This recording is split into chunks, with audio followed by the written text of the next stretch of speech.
कि गांधी को गोली मार रही है एक महिला, उसके पुतले को, तो थोड़ा सा उस पर भी बात करने की इच्छा हुई कि सांकेतिक रूप से गांधी की हत्या फिर से की जा रही है ना। तो बड़ा अजीब अजीब लगता है कि अगर आपको कोई व्यक्ति पसंद नहीं है तो हम उसकी हत्या कर देंगे। तो इसके बारे में बहुत ज़्यादा शब्द तो नहीं है, समर्थन तो ऐसी चीज़ों का कभी हो नहीं सकता, और विरोध करने से भी क्या होगा, विरोध भी हम यहाँ बैठ करके कर लेंगे। मन में विरोध तो है कि गांधी राष्ट्रपिता हैं, चलो भारत सरकार ने उनको राष्ट्रपिता किस रूप में घोषित किया है, माना, पब्लिक ने माना, जो भी है, लेकिन हम हत्यारे के समर्थक तो नहीं हो सकते, है ना। और गांधी ने जो दिया है वो सबको पता है। गांधी वैसे भी एक विचारधारा है, व्यक्ति नहीं थे। उसको हम गांधीवाद बोलते हैं, गांधीयन फिलॉसफी बोलते हैं। तो विचारधारा को कैसे गोली मारी जा सकती है? विचारधारा तो रहती है। अब विचारधारा से मतभेद भी हो सकता है, कॉन्ट्रडिक्शन बहुत जगह होते हैं, लेकिन हत्या जो है वो कहीं नहीं की जा सकती है। तो मन में यदि इस प्रकार का पाप पल रहा है और विचार में यदि इस तरह की दूषित प्रदूषण कहीं न कहीं से आ रहा है, तो कम से कम हम और आप जरूर ठीक कर लें। अदरवाइज ये जो एक्सट्रीमिज्म है ये हमारे विनाश का कारण बनेगा। दरअसल ये देश के विनाश का कारण भी बनता है। सबसे पहले तो व्यक्ति के विनाश का कारण बनता है, या तो उसको फांसी होती है या फिर सामूहिक रूप से फिर उसका नरसंहार होता है, सामूहिक रूप से होता है। और जिस जाति में और जिस समाज में और जिस ग्रुप में ऐसे लोग होते हैं, फिर उस पूरे ग्रुप का विनाश होता है। जैसे हम जानते हैं कि मुस्लिम जब अतिवादी हो गए थे तो मुस्लिमों को, इस्लाम के जो लोग हैं मानने वाले, उनको आतंकवादी मान लिया गया, तो अमेरिका नफरत करता है उनसे। इस प्रकार से जो हिंसा का सहारा लेते हैं, ऐसे लोगों से अमेरिका में कितनी सख्ती से पूछताछ होती है। अमेरिका में बहुत जांच होती है, सरनेम देख करके, नाम देख करके भेदभाव किया जाता है। हिंदुओं के साथ नहीं होता, मुसलमानों के साथ ज़्यादा होता है, क्योंकि उस ग्रुप में वो जो धर्म का जो ग्रुप था, धार्मिक संप्रदाय जो था, उस संप्रदाय में कुछ लोग नहीं, बहुत सारे लोग ऐसे निकल आए। और जब अधिकांश घटनाएं हुए तो 95% से ज़्यादा घटनाएं उन्हीं लोगों के द्वारा की गई, तो टारगेट पे आ गया, निशाने पे आ गया। और जब किसी देश में ये सब घटनाएं होने लगती है, तो पाकिस्तान को आप जानते हैं कि उसको एक आतंकी देश बोलते हैं, और पूरी दुनिया उसको जो है जिस दृष्टि से देखती है वो आप समझते हैं।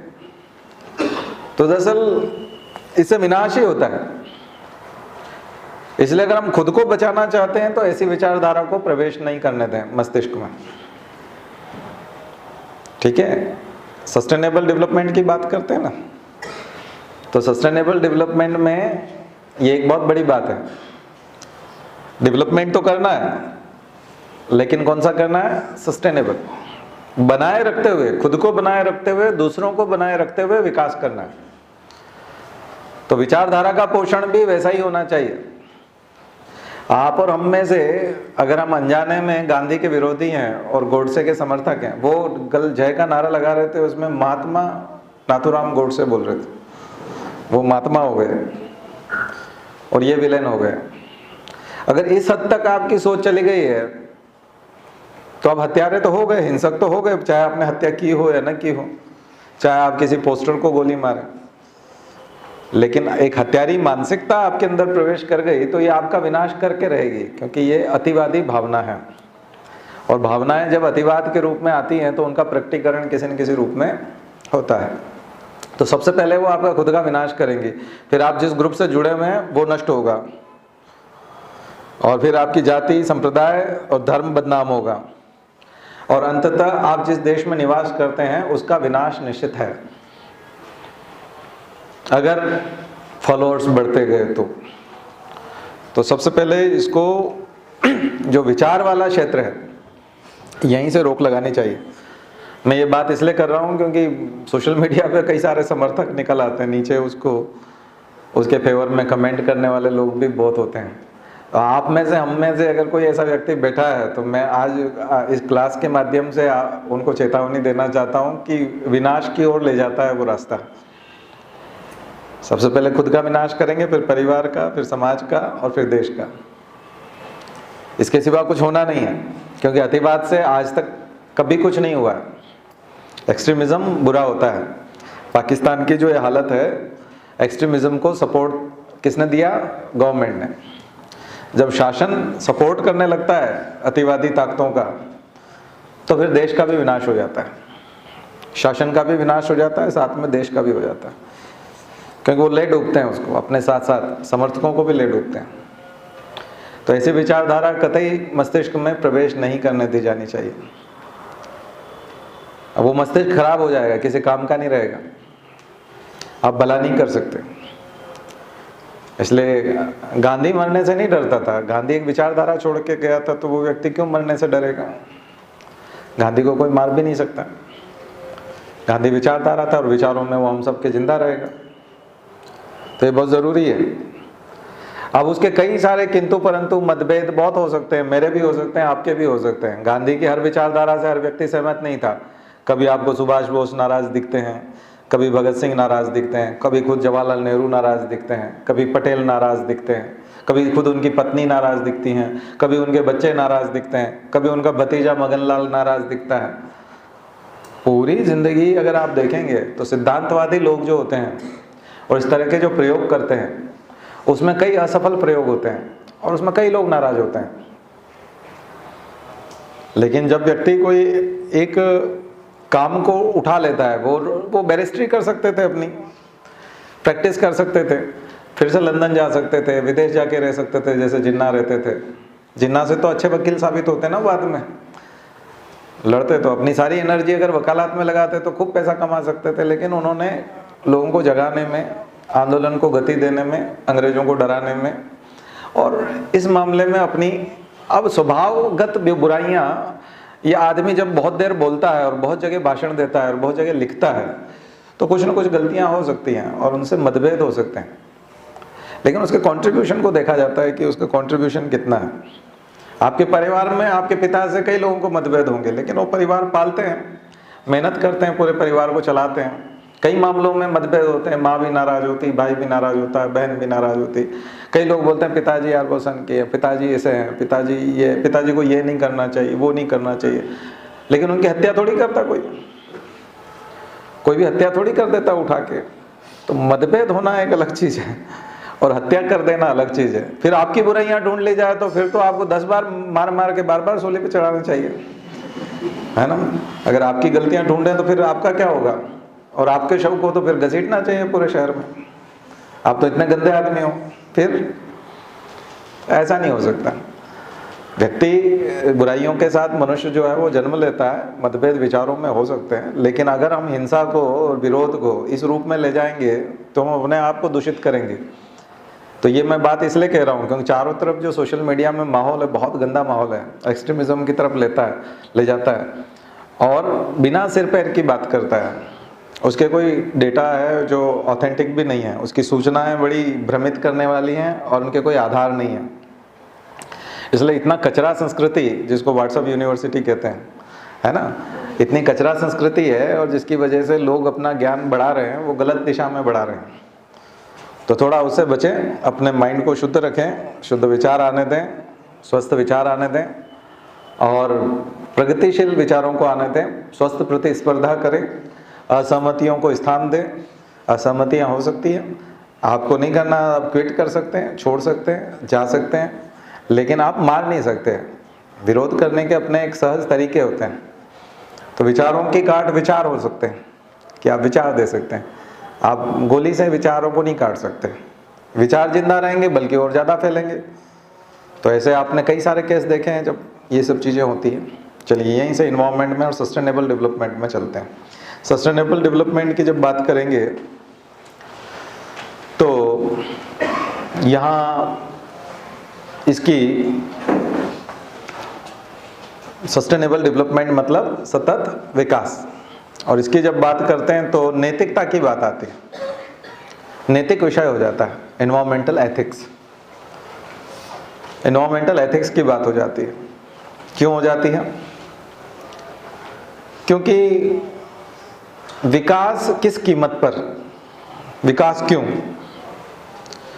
अब आप ये बात अगर आप हमारी हिस्ट्री में देखेंगे तो हमारा जो प्राचीन आर्ष साहित्य है, यूँ तो देखा जाता है कि 1967 में इसके बारे में सुगबुगाहट हुई और 83 में पहली बार ब्रंटलैंड कमीशन बनाया गया था और ब्रंटलैंड कमीशन ने 87 में ये शब्द दिया था अपने आवर कॉमन फ्यूचर, अपने रिपोर्ट में आवर कॉमन फ्यूचर, उसमें पहली बार ये शब्द दिया था। तो कई लोग सोचते हैं कि जो सस्टेनेबल डेवलपमेंट है ये विषय जो है ये 1987 में पहली बार प्रकाश में आया, पहली बार ये शब्द ब्रंटलैंड कमीशन ने जो है अपनी रिपोर्ट में इसको लिखा था। तो वहाँ से जो है ये निकल करके आया, इसका ओरिजिन वहाँ से हुआ है। लेकिन इसके कई सारे स्वरूप हैं। अगर आप देखें तो सस्टेनेबल डेवलपमेंट का मतलब ये है कि जो हमारा पोषण कर रहा है उसकी सुरक्षा आवश्यक है। जो हमें पोषित कर रहा है, जिससे हमको न्यूट्रिशन मिल रहा है, उससे अगर हमको लगातार न्यूट्रिशन लेना है, लगातार पोषण लेना है, तो उसकी सुरक्षा बहुत ज़रूरी है। क्योंकि अगर वो सुरक्षित नहीं होगा तो हमें पोषण कैसे मिलेगा? जैसे माँ सुरक्षित नहीं होगी तो हमें उसका पोषण कैसे मिलेगा? अगर हमको माँ के दूध पे निर्भर करना है तो माँ का खून सुरक्षित रखना पड़ेगा, माँ को स्वस्थ रखना पड़ेगा। लेकिन हम दूध पीने के बजाय अगर उसका खून पीने लग जाए तो क्या होगा? माँ मर जाएगी, फिर पोषण करने वाला नहीं होगा। तो प्रकृति को माँ कहा है। हमारे आर्ष साहित्य में चले जाएंगे तो प्रकृति को क्या कहा है? माँ, है ना। भूमि जो है उसको माता लिखा है और अहम पुत्रो बोला है उसमें। किसके? पृथ्व्याम। भूमि हमारी माता है, पृथ्वी हमारी माता है और हम इसके पुत्र हैं। ये आपने श्लोक कई जगह देखा होगा, मैं पूरा नहीं बता पा रहा हूँ आपको, पूरा एक श्लोक है। और भी कई पॉइंट्स हैं ऐसे जो आपको श्लोक के रूप में और कोटेशन के रूप में आपको वेदों में, उपनिषदों में जगह जगह पर आपको मिलेंगे, जहाँ साफ साफ बताया गया है कि प्रकृति को की पूजा की जानी चाहिए। प्रकृति के जितने भी तत्व हैं वो सब हमें जीवित रखते हैं और जीवन देते हैं। और यदि आपको जीवन लेना है तो उन सबको संभाल के, उन सबका संरक्षण करना बहुत ज़रूरी है। तो ये जो मिला है हमको, ये कहाँ से मिला है? हमारी तो संस्कृति में है। फिर हमारी जो साहित्य है, आपने कालिदास की रचनाएं देखी होंगी जिसमें ऋतु संहार, प्रकृति जो है वो साहित्य का विषय रही हमारे यहाँ। और उसमें पंचतंत्र की कहानियां आपने देखी है। वाइल्ड लाइफ की जो मोगली वाली कथा है जो आप जंगल बुक में देखते हैं, हाँ, रुडयार्ड किपलिंग का जंगल बुक जब आप देखते हैं तब आप एनिमल्स को बात करते हुए देखते हैं। एडाप्टेशन एक तरह का देखते हैं कि अगर भेड़ियों के बीच में एक मनुष्य का बच्चा चला जाए तो कैसा एक अनुकूलन हो जाता है, वो अपने आप को उसमें अनुकूलित कर लेता है। उसमें आप पूरी वाइल्ड लाइफ को देखते हैं ना, और वाइल्ड लाइफ के साथ प्लांट्स और छोटे रेप्टाइल्स और तरह तरह के मैमल्स और सबको हम कहीं ना कहीं बायोडाइवर्सिटी को किस रूप में देखते हैं? कंजर्वेशन के रूप में देखते हैं, सस्टेनेबिलिटी के रूप में देखते हैं। ये चीज़ पंचतंत्र की कहानियों में क्या है? अधिकांश पात्र कौन है? पूरे पात्र ही एनिमल्स हैं। यहाँ तक कि पेड़ पौधों को बातचीत करते हुए दिखाया जा रहा है। तो मुझे लगता है कि हमारा जो आर्ष साहित्य है और हमारा जो धार्मिक साहित्य है, वहाँ से लेकर के हमारे जो साहित्यकार, कवि, उपन्यासकार और कहानी लिखने वाले लोग, उन सब ने समय समय पर प्रकृति को अपना विषय बनाया है। और प्रकृति को विषय बना करके उन्होंने साफ साफ ये संदेश दिया है कि प्रकृति बचेगी तो हम बचेंगे, प्रकृति को बचाना है। तो सस्टेनेबल डेवलपमेंट हुआ कि नहीं? अब वो जो सतत विकास शब्द है वो जरूर हमको पश्चिम से मिला है, लेकिन भारतीय विचारधारा में प्रकृति का संरक्षण अपने आप में लिखा हुआ है। गांधी का एक बहुत प्रसिद्ध कोटेशन है कि जो प्रकृति है, पर्यावरण है, हमारी आवश्यकताओं को पूरा कर सकता है, नीड को पूरा कर सकता है, लेकिन ग्रीड को पूरा नहीं कर सकता है, लालच को पूरा नहीं कर सकता है, हमारी जो हवस है उसे पूरा नहीं किया जा सकता। हम एक कमरा रहने के लिए चाहिए तो एक कमरा हम लोग बनाएं या 2 कमरे बनाएं, उसमें लकड़ी के दरवाजे लगा लें, तो ऐसी लकड़ी हमको पर्याप्त जंगल से मिल सकती है और उसमें जंगलों का विनाश भी नहीं होगा। लेकिन आप 50 कमरों वाला एक घर चाहते हैं, 50 कमरों में महंगी लकड़ी चाहते हैं, ऐसी दुर्लभ लकड़ी चाहते हैं जिसके पेड़ बहुत कम बचे हैं, और ऐसा हर आदमी यदि 50-50 कमरों वाला बनाएगा तो जंगल तो साफ हो जाएंगे। इसका मतलब है कि हम लालच में चले गए।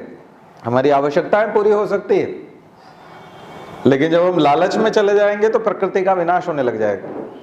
तो सस्टेनेबल डेवलपमेंट का कंसेप्ट यदि आप समझेंगे तो आपको समझ में आएगा। सस्टेनेबल डेवलपमेंट हर पेपर में आ सकता है। फर्स्ट पेपर में जब आएगा ऑप्शन, आप अगर सस्टेनेबल डेवलपमेंट का विषय देखें तो मेंस के फर्स्ट पेपर में यदि जाएं आप तो ज्योग्राफी, फर्स्ट पेपर में जब आएगा तो ज्योग्राफी को लेकर के आएगा। तब आप mining resources, water resources, forest resources, geography के हिसाब से बात करना। वहां आपको ज्योग्राफी का एंगल देकर के सस्टेनेबल डेवलपमेंट लिखना पड़ेगा। लेकिन जब ये सेकंड पेपर में आएगा तो पॉलिटी के रूप में आएगा। सेकंड पेपर में पॉलिटी है, तब राजनीतिक इच्छा शक्ति, कौन कौन से लॉ हैं, कौन कौन से कानून हैं, प्रोटेक्शन की जो पॉलिसी है, प्रोग्राम है गवर्नमेंट के, प्रोजेक्ट टाइगर से लेकर के तमाम चीजें, तो गवर्नमेंट की इच्छा शक्ति के रूप में आएगा, पॉलिटिकल विल। और वहां सरकारी कार्यक्रम के तौर पे सस्टेनेबल डेवलपमेंट होंगे तो वहां एफर्ट्स ज्यादा होंगे। व्हाट इज सस्टेनेबल डेवलपमेंट, ये जो पार्ट है व्हाट इज वाला, कि वो है क्या, ये सब में एक जैसा होगा। लेकिन जो रोल है बचाने का, उसको सस्टेनेबल डेवलपमेंट को करने के लिए जो एफर्ट्स हैं वो सब जगह अलग अलग हो जाएंगे। थर्ड पेपर में जब आएंगे तो एक साइंस है और दूसरा इकोनॉमी है।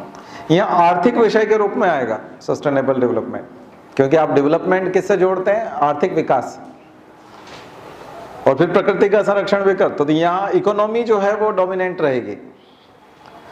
और फोर्थ पेपर में वो एथिक्स में आ सकता है, एनवायरमेंटल एथिक्स का पार्ट हो सकता है जो मैं आपको अभी बता रहा हूँ। और निबंध में भी आपको सस्टेनेबल डेवलपमेंट मिल सकता है, चाहे किसी का भी निबंध हो। विकास और पर्यावरण ये पूछ सकता है, या पर्यावरण की सुरक्षा के साथ साथ विकास, या सतत विकास, यहां तक कि इंक्लूसिव ग्रोथ तक। आ गया समझ में? और हिंदी में या और कोई सब्जेक्ट होगा वहां आपको निबंध में मिल सकता है, अनसीन में मिल सकता है, और इंटरव्यू में तो पूछते ही हैं कहीं ना कहीं। तो ये आपके सिलेबस के पग पग पर ये वाला पार्ट है। तो ये लेक्चर बहुत इंपॉर्टेंट है, इसके बारे में समझ जो है अपनी बना लीजिए। तो गांधी से भी मिलेगा आपको। गांधी जब बोल रहे हैं 1920 से लेकर 30 के बीच में कहीं बोला है उन्होंने, तो उस जमाने में बोल रहे हैं जब पूरी दुनिया में कहीं इसका कंसेप्ट नहीं था। पहली बार club of Rome 1967, club of Rome ये एक ऐसी संस्था थी जिसमें यूनाइटेड नेशंस के ब्यूरोक्रेट्स थे, यूनाइटेड नेशन के ब्यूरोक्रेट्स थे, सीनियर साइंटिस्ट थे, पॉलिटिशियंस थे, एजुकेशनिस्ट थे, ऐसे पढ़े लिखे लोगों ने एक क्लब बनाया था, क्लब ऑफ रोम। और इस टाइप के जब भी क्लब बनते थे ना तो ये एनजीओ के तौर पे काम करते थे, नॉन गवर्नमेंट ऑर्गेनाइजेशन, और इनको सपोर्ट करते थे कुछ ऐसी कंपनियां जैसे वॉक्सवैगन करता था उसको, तो ये कंपनियां, कार कंपनियां, और ये उसको सपोर्ट करते थे।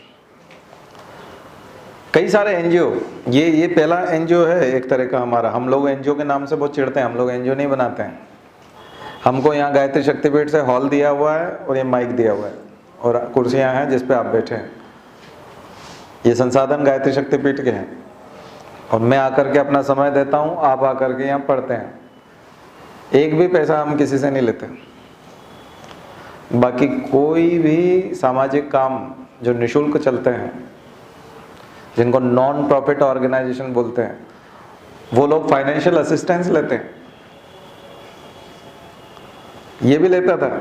आपको एक कमरे में बैठ करके 15 लोगों को पर्यावरण के ऊपर डिस्कशन करना है, तो हो सकता है आप साथ में डिनर करते हो, साथ में लंच करते हो।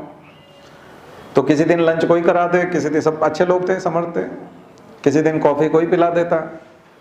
इसमें किसी कार कंपनी को डोनेशन देना पड़ा, मतलब बड़ी अजीब चीज़ है ना। कार कंपनी ने कोई छोटा मोटा डोनेशन थोड़ी दिया होगा। जो इतनी महंगी और लग्जरी कारें बनाते हैं और दुनिया की सबसे महंगी कारें जिनके पास हैं, वो अगर डोनेशन देंगे तो बहुत हेवी ये क्या है? आपने देखा है ना, जितने लोग स्वयंसेवी कार्य करते हैं ना, जिनको हम NGO बोलते हैं, या भयंकर डोनेशन लेते हैं।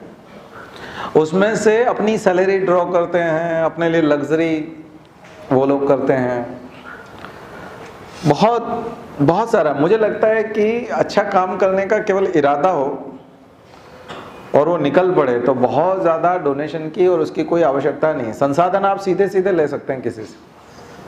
जैसे आपको बहुत सारे बैग की ज़रूरत है, तो बहुत सारे बैग किसी से ले लिए कि आप थैले दे देना हमको, क्योंकि हम इस काम के लिए निकल रहे हैं, तो उनसे थैले ले लिए आपने। पैसे की कहीं ज़रूरत नहीं होती है। वहीं से घपला शुरू होता है, वहीं से गड़बड़ होती है। मुझे तो ये एनवायरनमेंट के जब मैं तमाम NGO के बारे में पढ़ रहा था, तो तब उसमें बोला इसमें इस कंपनी का कंट्रीब्यूशन है, इसमें उसका कंपनी का कंट्रीब्यूशन है। फिर ये काम क्या कर रहे थे, ये करते क्या थे? पर्यावरण तो ये नहीं बचाते थे, ये तो चर्चा करते थे ना बैठ के किसी कमरे में। तो चर्चा करने में इतना करोड़ों या ऐसा बजट क्यों चाहिए? ठीक है, ये एक थोड़ा एक क्रिटिसिज्म है, लेकिन अगर मैं इस एंगल से नहीं बताऊंगा तो आपको इंटरेस्ट भी नहीं आएगा और आप उसको पढ़ेंगे भी नहीं।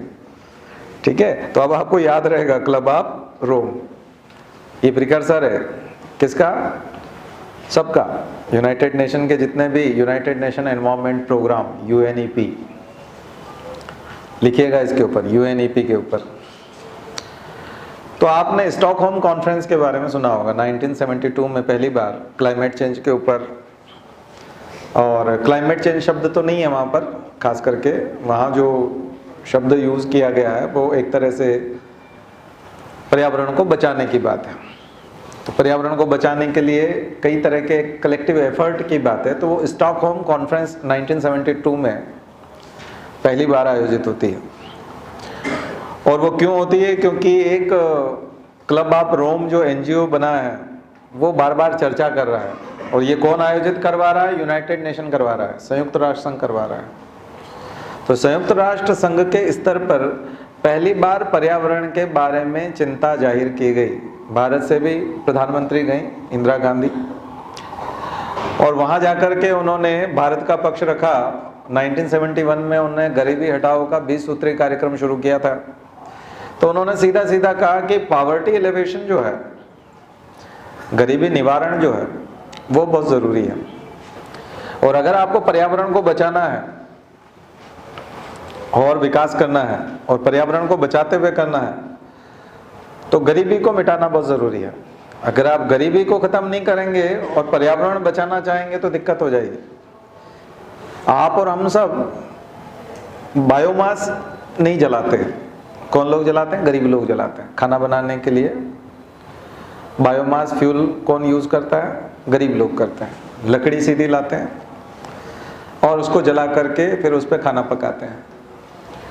तो उसमें से ब्लैक कार्बन सबसे ज़्यादा निकलता है। जब बायोमास का कम्बशन होता है तो उससे सबसे ज़्यादा एमिशन होता है कार्बन का, और उसको हम बोलते हैं ब्लैक कार्बन। और साथ में ब्राउन कार्बन भी जुड़ा रहता है। लेकिन वो जो ब्लैक कार्बन है, इसलिए ब्लैक कार्बन पे भी एक टिप्पणी लिखिएगा, ब्राउन कार्बन पे भी लिखिएगा, शॉर्ट नोट, छोटे छोटे। What is black carbon, what is brown carbon. ये जो एमिशन है ये ग्रीन हाउस गैसेस को बढ़ाते हैं और पर्यावरण को खराब करते हैं। और आज जो हम लोग भविष्य में और अभी जो समस्याएं झेल रहे हैं, ये इसी कारण से है। तो इंदिरा गांधी की जो वो बात जो आपको स्टॉकहोम कॉन्फ्रेंस में दिखाई देती है, वो इसी रूप में होती है कि हम जो काम 1971 में इंडिया में शुरू कर रहे हैं या किया है हमने, वो गरीबी मिटाने का काम है। क्योंकि यदि हम गरीबी मिटाएंगे तो हम पर्यावरण को ज़्यादा अच्छे से बचा पाएंगे। आपने देखा, ये एक ऐसा इंटरनेशनल रिजोल्यूशन था जिसके बाद पूरी दुनिया में पर्यावरण को बचाने के लिए कई तरह के कानून बने। भारत में भी वाइल्ड लाइफ एक्ट आप देखते हैं 1972 में, 1972 में वाइल्ड लाइफ एक्ट आया ना। और उसके बाद फिर जो आप प्रोजेक्ट टाइगर देखते हैं 1973 में, फिर प्रोजेक्ट टाइगर आ गया। इसका मतलब हम वन्य जीवों को बचाने, वाइल्ड लाइफ को बचाने के लिए संकल्पित हुए। तो स्टॉकहोम कॉन्फ्रेंस जो है एक बहुत बड़ा माइलस्टोन है पूरी दुनिया में। ये पहली ऐसी कॉन्फ्रेंस थी जिसके में राष्ट्राध्यक्ष, देश के जो प्रमुख लोग हैं अलग अलग देशों के, उन देशों के सबके प्रमुख लोग मिलकर के चिंता कर रहे हैं संयुक्त राष्ट्र संघ के झंडे के नीचे। संयुक्त राष्ट्र संघ जो है वो मीटिंग कर रहा है इस बारे में और सब लोगों की राय ले रहा है, और कौन किस हद तक कंट्रीब्यूट करेगा और किस किस देश के क्या क्या प्रयास होंगे। तो वहाँ एक्सपर्ट्स भी हैं, राजनेता भी हैं। तो क्लब ऑफ रोम जो था वो उन लोगों का समूह था जो थिंकर्स थे। वो कौन थे? सोचने वाले लोग थे, इंप्लीमेंट करने वाले लोग नहीं थे। उसमें जर्मनी के पुराने राष्ट्रपति उसके अध्यक्ष थे। तो ऐसे जो लोग थे वो विचार कर रहे थे, लेकिन विचार करने से क्या होगा? इंप्लीमेंट कौन करेगा? इंप्लीमेंट सरकारें करती हैं। तो ऐसी जो पैनल बने हैं उसमें आईपीसीसी एक और इम्पोर्टेंट पैनल है, बाद में जाकर के inter governmental panel on climate change, inter governmental panel on climate change, IPCC. ठीक है, ये आईपीसीसी 1987 है शायद। तो ये जो है, यहां से आपको ये शुरुआत देखने को मिलेगी कि अब अंतर सरकारी प्रयास कैसे होंगे और सरकारों को कैसे लेके आएंगे। इसलिए 1972 में राष्ट्राध्यक्षों को बुलाया गया और स्टॉकहोम कॉन्फ्रेंस की गई कि राष्ट्राध्यक्ष जो हैं वो जब बात करेंगे तो कुछ कमिटमेंट वहां से निकल करके आएंगे और इम्प्लीमेंटेशन लेवल पे कुछ काम हो पाएगा पर्यावरण को बचाने के लिए। फिर मैंने आपको बताया 1983 में ब्रंटलैंड कमीशन बना और 1987 में, ये पूरी क्रोनोलॉजी है जो जिस पे मैं आपको ले जा रहा हूँ, यहीं से सारे प्रयास दिखाई पड़ेंगे और सस्टेनेबल डेवलपमेंट का कंसेप्ट भी आपको समझ में आएगा। 1987 में जब और कॉमन फ्यूचर, जब उनका पत्र जो है प्रकाशित हुआ, रिपोर्ट आई, तो उसमें सस्टेनेबल डेवलपमेंट की परिभाषा थी। पहली बार डेफिनेशन दी गई। और क्या डेफिनेशन दी गई कि हम जो विकास कर रहे हैं, इस विकास में जिन रिसोर्सेज को यूज किया जा रहा है वो रिसोर्सेज हमको आने वाली पीढ़ी के हिस्से का बचा के रखना है। यानी हमारे हिस्से के रिसोर्सेज हैं वही हम यूज करें और विकास करें। आने वाली पीढ़ी जो है, ऐसा तो नहीं कि उसके रिसोर्सेज को भी हम ही यूज कर लें। जैसे एक पिता कमाता है तो वो अपने पुत्र को कमाने लायक बना सके, इतने रिसोर्सेज उसको उसके लिए छोड़ने पड़ेंगे। कहीं वो इतना कंज्यूम ना करने लग जाए, क्योंकि मैं कमा रहा हूं तो मैं इतना कंज्यूम कर जाऊं कि मैं मस्ती से रहूं, मैं खूब खाऊं, मैं खूब ऐश करूं और उसका बच्चा पढ़ ना पाए और उसको वो रिसोर्सेज ना मिल पाए। दरअसल उसको पूरा इस लायक बना दे कि वो खुद अपना कमा सके, और यदि वो कहीं किसी मामले में कमजोर रहता है तो उसको उतना बचा के दें। ऐसे प्रकृति का उपयोग हमको करना है। इसलिए ये जो मानसिकता है ये पूंजीवाद और समाजवाद पे ले जाती है हमको, ध्यान रखिए। ये एक मेंटालिटी है। सस्टेनेबल डेवलपमेंट का जो कंसेप्ट है ये एक मेंटालिटी है, और ये मेंटालिटी वो मेंटालिटी है जो कैपिटलिज्म और सोशलिज्म की तरफ ले जाती है। इसलिए जब हम अपने कॉन्स्टिट्यूशन में बात करते हैं, कॉन्स्टिट्यूशन बना रहे हैं, सोशलिस्ट कॉन्स्टिट्यूशन बना रहे हैं, इसका मतलब हम सस्टेनेबल डेवलपमेंट की बात कर रहे हैं। इसलिए कुछ सरकारों के ऊपर आरोप लगाए जाते हैं कि वो गलत सोचते हैं। जैसे आपने देखा होगा कि यूएस में जब जब रिपब्लिकन्स की गवर्नमेंट होती है, वो क्योटो प्रोटोकॉल से लेके एनवायरनमेंट के लिए जितने भी सेफ्टी वाली चीज़ें होती हैं उन सब से क्विट कर जाते हैं, वॉकआउट कर जाते हैं। जॉर्ज बुश थे, उन्होंने क्योटो प्रोटोकॉल छोड़ दिया, जबकि बिल क्लिंटन ने ज्वाइन किया था।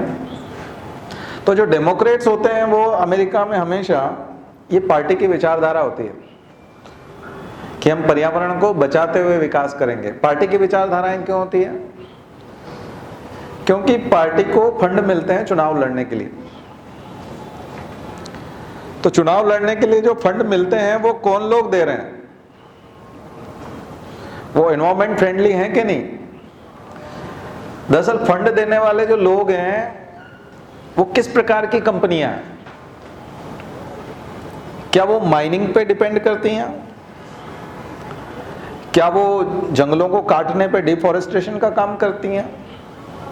अगर इस प्रकार की कंपनियां अगर चुनाव में कंट्रीब्यूशन कर रही है तो चुनाव जीतने के बाद आपको उन इंडस्ट्रियलिस्ट को सपोर्ट करना पड़ेगा।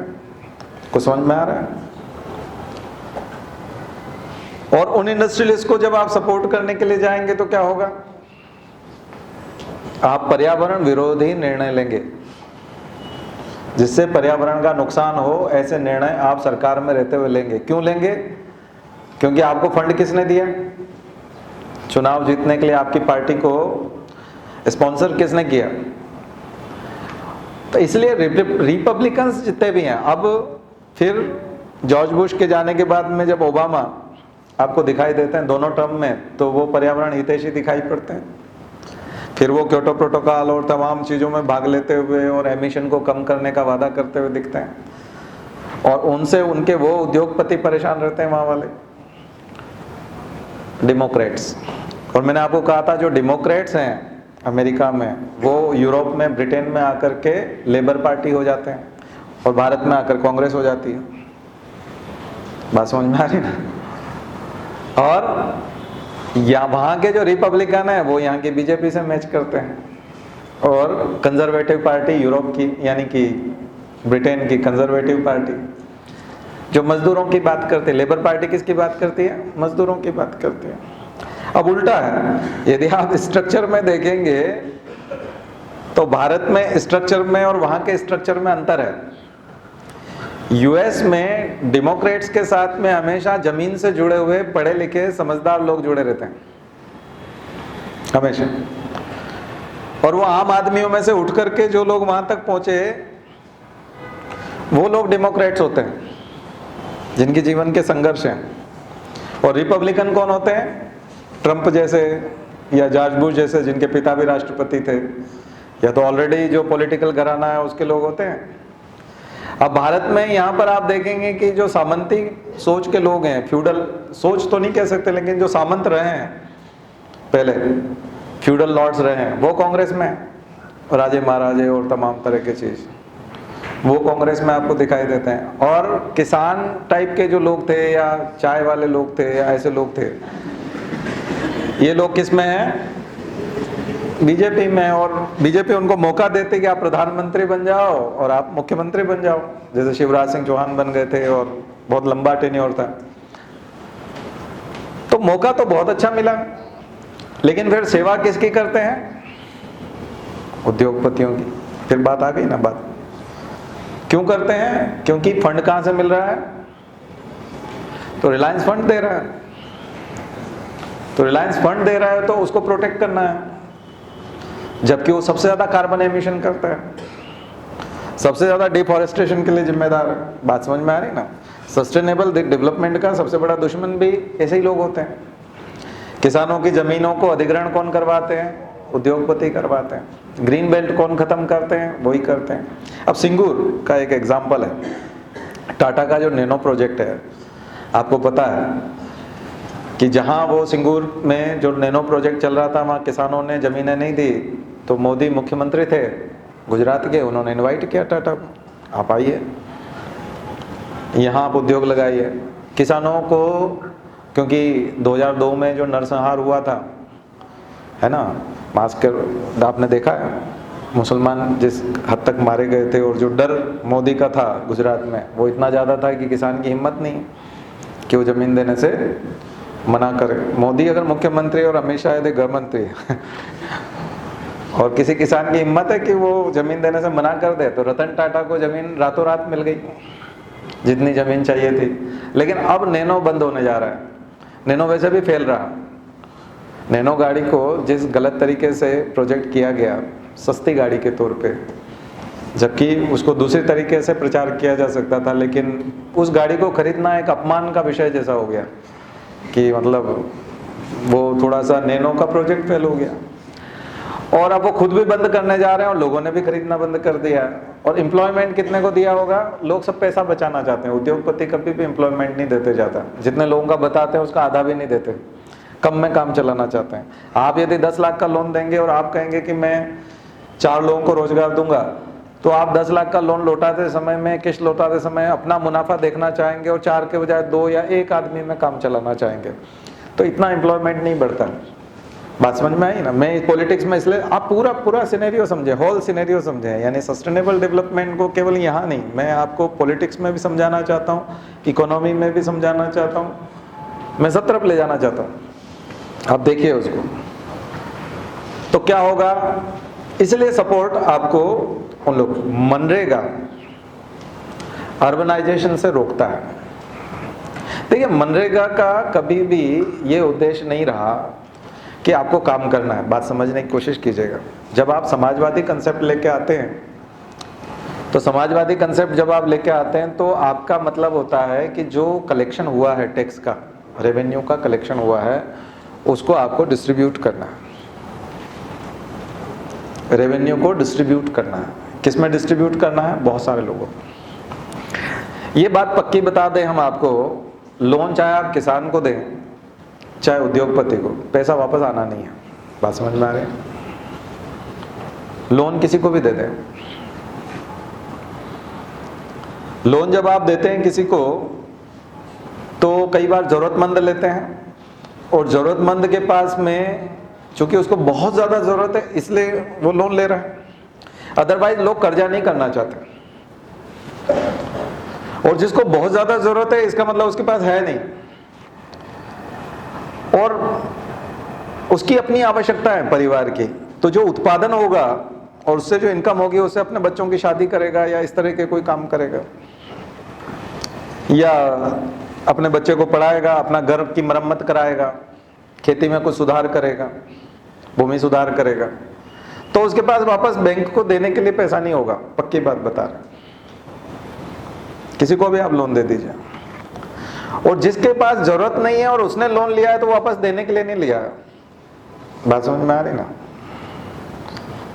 क्योंकि जिसको जरूरत नहीं है और मान लीजिए फिर भी वो लोन लेना चाहता है, तो ब्याज क्यों देना चाहता है? डेफिनेटली वो जानता है कि या तो सरकार माफ करेगी तो मेरा माफ हो जाएगा, और या फिर मैं दूंगा नहीं, क्या कर लेंगे देखते हैं। कुछ समझ में आ रहा है? और कुछ ना कुछ डील करना पड़ेगी बैंक को मेरे साथ। जैसे मैंने 2 लाख रुपए लिए हैं तो बैंक 1 लाख पे आ जाएगी कि चलो 1 लाख तो दो, ऐसा डील होती है, या ट्रिब्यूनल में मैं चला जाऊंगा। तो लोन के भारत में 2 ही हशरोने हैं। बात समझ में आई ना? उद्योगपतियों को दिया गया तो भी वापस नहीं आना है। क्यों नहीं आना है? क्योंकि भारत में उद्योगपति जो हैं कभी भी फायदे में नहीं हो सकते। किस रूप में नहीं हो सकते? कंपनी कभी फायदे में नहीं हो सकती। कंपनी इसलिए फायदे में नहीं हो सकती क्योंकि हमारे जो कंपनी लॉ है उसमें जो शेयर होल्डर होते हैं या खास करके जो कंपनी का चेयरमैन होता है वो अपने लिए भारी भरकम सैलरी निकालता है, अपनी लग्जरी की सारी चीजें उसमें से निकाल लेता है। कंपनी बीमार हो जाती है, जैसे अभी जेट एयरवेज के साथ चल रहा है। जेट एयरवेज के जो सीनियर लोग हैं, यानी उसके जो मालिक हैं या सबसे ज़्यादा जो शेयर होल्डर हैं, वो गरीब नहीं है, कंपनी गरीब है। बात समझ में आ रही? जैसा किसने कर दिया था, सबसे पहले क्लाइव ने कर दिया था, ईस्ट इंडिया कंपनी को बीमार कर दिया था। क्लाइव तो ब्रिटेन का सबसे रईस आदमी हो गया था और उसने पर्सनल व्यापार भी करना शुरू कर दिया था, कंपनी साइड में रह गई थी। और वो गवर्नर किसका था? ईस्ट इंडिया कंपनी का था। लेकिन पर्सनल व्यापार करने लगा था, लोगों से गिफ्ट लेने लगा था और बंगाल में राजा महाराजे सब उसको गिफ्ट देते थे। और बल्कि उसके जो चमचे थे वो भी रईस हो गए थे और वो रोल मॉडल हो गया था। कहाँ जाकर के? ब्रिटेन में। लंदन का सबसे पैसे वाला आदमी था, संसद वो चलाता था, गुंडागर्दी वो करता था, पूरा चुनाव मैनेज कर देता था। कौन सांसद बनेगा क्लाइव तय करता था। किसके पैसे पे? बंगाल के पैसे पे। लेकिन कंपनी की नौबत क्या आ गई थी? भीख मांगने की। तो पहली बार अर्जी दी थी महारानी के यहाँ कि कंपनी घाटे में चली गई है और इसको थोड़ी सी बेल आउट पैकेज आप दीजिए। तो रेगुलेटिंग एक्ट लेके आए थे ना, उनने कहा अच्छा, मतलब कंपनी घाटे में चली गई और तुम तो बात मानते नहीं कंपनी वाले तो कोई। हम जब यहाँ सजेशन देते हैं तो वहाँ के जितने भी बुद्धिजीवी थे लंदन के, वो सब सोचते थे कि अरे कंपनी को कंट्रोल कैसे करें, रेगुलेट कैसे करें, ये तो बहुत कमाई भी करती है और औंधे सीधे काम करती है और अब तो राजकाज करने लगी वहाँ पे। इनके पास तो पूरे जो है सूबे आ गए हैं, एक प्रोविंस आ गया, पूरा बंगाल आ गया और अब अवध पे भी कर रहे हैं। फिर कंट्रोल कैसे करें? आपने देखा तब तक प्लासी हो गया था, बक्सर हो गया था। तो 73 में जब उन्होंने कंपनी को लूटना शुरू कर दिया, हमेशा ध्यान रखिएगा, कंपनियां कभी प्रॉफिट में नहीं जा सकती, कंपनी को चलाने वाले लोग प्रॉफिट में चले जाएंगे, ध्यान रखिए। इसलिए उद्योगपतियों की मदद करना मतलब गरीबों का नुकसान करना। बात समझ में आई? क्योंकि वो अपनी ऐशो आराम, अपना एंटीलिया और अपना सब कुछ तो बनाते रहेंगे, कंपनी को कई बार नुकसान में ले चले जाएंगे। और चुकाना किसको है लोन? कंपनी को, व्यक्ति को नहीं। आप कंपनी को देख लो, इसका ऑफिस सील कर दो, इसकी जो संपत्ति है। अब जेट एयरवेज वाले क्या बोल रहे हैं? चुनाव आ गए ना, चुनाव आ गए हैं तो बोल रहे हैं कि देखो ऐसा है कि आपने जो भी जितने 1000 करोड़ रुपए हमको दिए SBI ने, हम वापस आपको दे नहीं सकते हैं, हालत हमारी ख़राब है, हमारे 500-700 जो विमान है ये रख लो, ये खड़े हैं, आप चला लो। अब चलते नहीं हैं, इसलिए नहीं चलते क्योंकि लोग सारे बैठते नहीं ना, खाली जाती है ना सीटें, विमान तो उड़ाना पड़ता है टाइम पे। 7 बजे आपने 7:30 का टाइम दे रखा है तो 7:30 पे उड़ेगा, भले 6 लोग बैठे हों चाहे 70 बैठे हों, जबकि 200 की कैपेसिटी है जैसे, तो उड़ाना तो पड़ेगा। तो कई दिन तक ऐसे खाली खाली उड़ता है तो अब SBI कैसे उड़ा लेगा? और SBI किसको बेच देगा? आपने देखा गवर्नमेंट एयर इंडिया बेचने गई थी, किसी ने खरीदा ही नहीं, वापस अब गवर्नमेंट के पास ही है। तो जेट एयरवेज कौन खरीद ले? तो एविएशन इंडस्ट्री कभी सक्सेस नहीं हो सकती क्योंकि हमारे पास ऑल्टरनेट है ऑलरेडी। और कोई भी इतनी महंगी यात्राएं, सरकार बोल रही है कि आप ये चुनाव के समय में बोल रहे हैं, इस समय में अगर कंपटीशन खत्म हो जाएगा, जेट एयरवेज के रहने से कंपटीशन है, जेट एयरवेज है तो कंपटीशन बना हुआ है एविएशन इंडस्ट्री में। तमाम जो कंपनियां हैं वो 4000 में ले जाती हैं, 3000 में ले जाती हैं, नहीं तो जेट एयरवेज भी बैठा है, एयर इंडिया भी है गवर्नमेंट सेक्टर का। तो अगर आप विड्रॉ करेंगे तो कंपटीशन कम हो जाएगा और ये 6-7 हजार हो जाएंगे। और जब पैसेंजर से 6-7 हजार रुपये वसूल किए जाएंगे यात्रियों से, तो चुनाव के दिनों में वो गुस्सा होंगे, नहीं आ रहा समझ में। तो सरकार ने कहा SBI को कि इनके प्रति सहानुभूति पूर्वक विचार किया जाए। तो सहानुभूति पूर्वक विचार करने का मतलब ये है कि अगर आपके 60,000 करोड़ बाकी हैं तो कोई बात नहीं, 30,000 करोड़ और दिया जाए।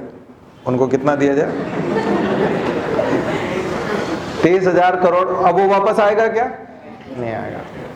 लेकिन जो मैं आपको बता रहा था, जो रिपब्लिकन की सोच है और जो इस प्रकार की सोच है, वो सोच क्या करती है? जब समाजवादी सोच नहीं होती है तो वो क्या करती है कि उद्योगपतियों को प्रमोट करती है और उनको आगे बढ़ाने का प्रयास करती है। आपने देखा चंदा कोचर के ऊपर वो आने वाला था, अरुण जेटली ने वहीं से बोला कि ये CBI ठीक नहीं कर रही है, मतलब, और आज तो क्लियर ही हो गया कि वो आरोप सारे सही थे। तो बड़े लोगों को, बड़े बड़े बैंकर को, बड़े बड़े लोग जो घोटाले करते हैं, उन सबको सरकारें बचाती हैं। और आपने देखा कि ये जो सरकार 3 राज्यों में आई, इसने एक साथ किसानों का माफ कर दिया।